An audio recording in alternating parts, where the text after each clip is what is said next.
Gracias, presidente. Buenas tardes, señor Muñoz. Le agradecemos mucho su comparecencia hoy aquí. Quisiera centrarme en primer lugar sobre una de las cuestiones que se ha repetido insistentemente por parte de aquellas personas que tuvieron responsabilidad a la hora de tomar la decisión de desconectar el sistema de seguridad.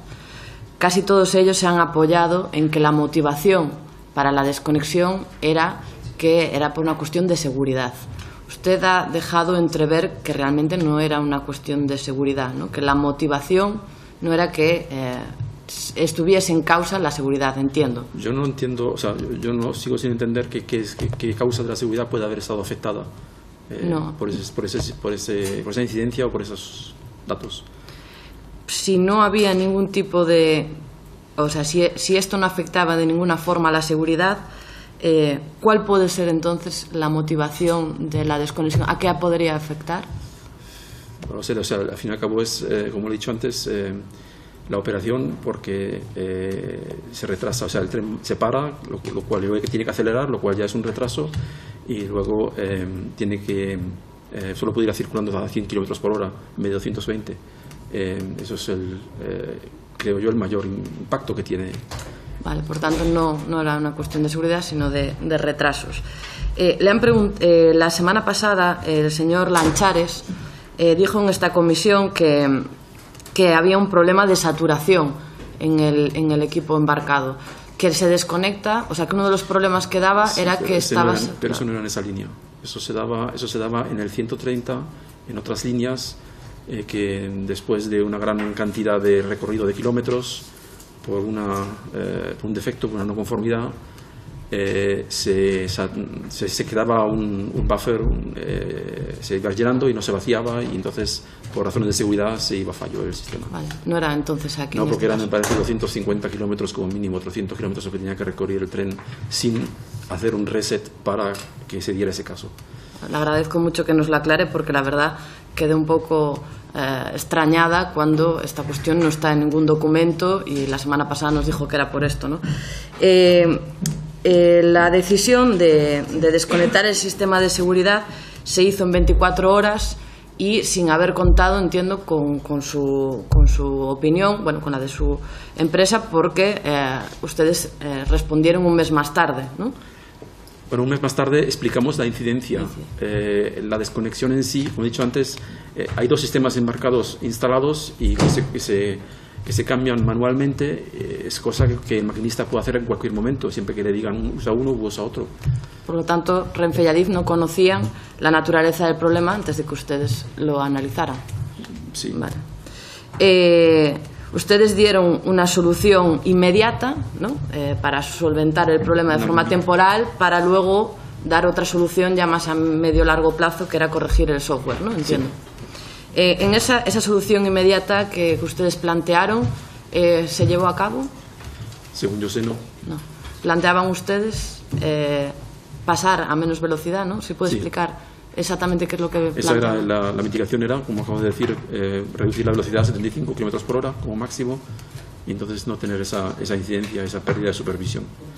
Y si se hubiese cumplido lo que ustedes recomendaban, entiendo que no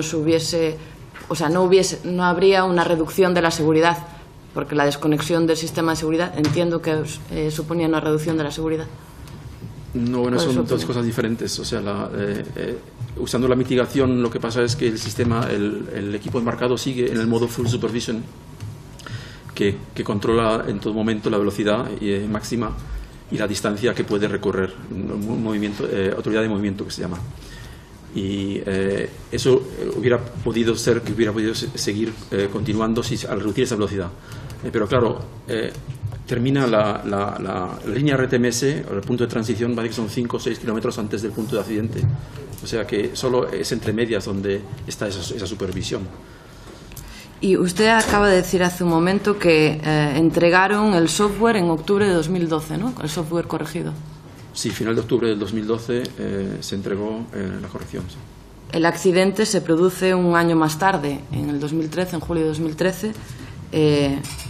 ¿Por qué se implantó el sistema de seguridad cuando ustedes lo entregaron? Es normal que después de que se entrega hay que se empiezan discusiones, hay que, como he dicho antes, también preparar el dossier para la autorización. Eso lo hace normalmente Renfe, y tuvieron una serie de preguntas que las contestamos, y así eso duró hasta febrero del 2013, en la que creo que contestamos la última pregunta, y de ahí ya, a partir de ahí ya no le puedo decir cómo sigue el curso. Lo que sí sé es que en 2014 es cuando nos informaron que ya podíamos cargar el nuevo software. O sea que hasta que se produjo el accidente, después del accidente, realmente no se solucionó. Es que no sé cómo estaba la gestión. No nos informan de cómo va la gestión. Es una cosa que hace los operarios por su parte. El señor Tamarit, uno de los mayores expertos en el sistema RTMS, en una comisión en la que vino a comparecer, aseguró que reduciendo la velocidad, tal y como ustedes planteaban, pasando por la baliza a menor velocidad, se hubiese solventado el problema. Si se hubiese tomado esa decisión, ¿qué habría pasado en caso de que el maquinista se despistase? Si se habría frenado el tren automáticamente.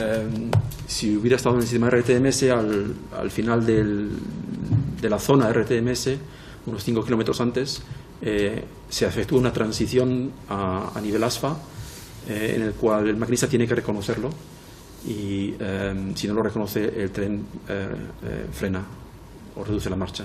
Vale, por lo tanto, si no se hubiese desconectado el sistema de seguridad, no habría pasado más de 80 kilómetros por hora por la curva de Amberes. Bueno, un momento, solo he dicho que el maquinista tiene que reconocerlo. En cuanto lo reconoce, hace la transición y entonces sigue los 5 kilómetros últimos en ASFA. O sea que ahí sigue siendo él el responsable y sigue él teniendo que reducir la velocidad, y no hay supervisión a velocidad de 80. O sea, eso quedaría cubierto en el caso de que se hubiese ejecutado el proyecto inicial de llevar el sistema RTMS hasta Si ese era el proyecto inicial, si se hubiera, no lo sé, pero si usted lo dice, entonces sí. Bien, luego también la decisión supuestamente era provisional. Cuando se solicita la desconexión del sistema de seguridad por parte de Adif y Renfe, dicen que esa es una solución que en un plazo de un mes se tiene que resolver. ¿A ustedes les solicitaron que en ese plazo tenía que estar resuelto? Nos solicitaron que lo corrigiéramos ipso facto, o sea, estuvimos trabajando bastante duro para hacerlo lo antes posible. Entonces, ¿cómo pudieron garantizar, o sea, cuando condicionan la desconexión, en el documento está condicionado a que en un plazo de un mes se resuelva la situación? ¿Ustedes tuvieron algún tipo, les exigieron algo, nada? Y cuando se pasó el plazo de un mes, ¿a ustedes le dijeron algo por parte de Adif y Renfe? No, yo no lo recuerdo, no sé si alguien de la gestión del proyecto ha recibido algo así parecido, o el consorcio, Talgo Bombardier, pero yo no recuerdo haber recibido una cosa así. No hubo nadie encargado, por tanto, de hacer cumplir con eso, ¿no? No de nuestra parte. En relación a ustedes. Vale, muchas gracias. Muchísimas gracias, señora Fernández. A continuación tendría la palabra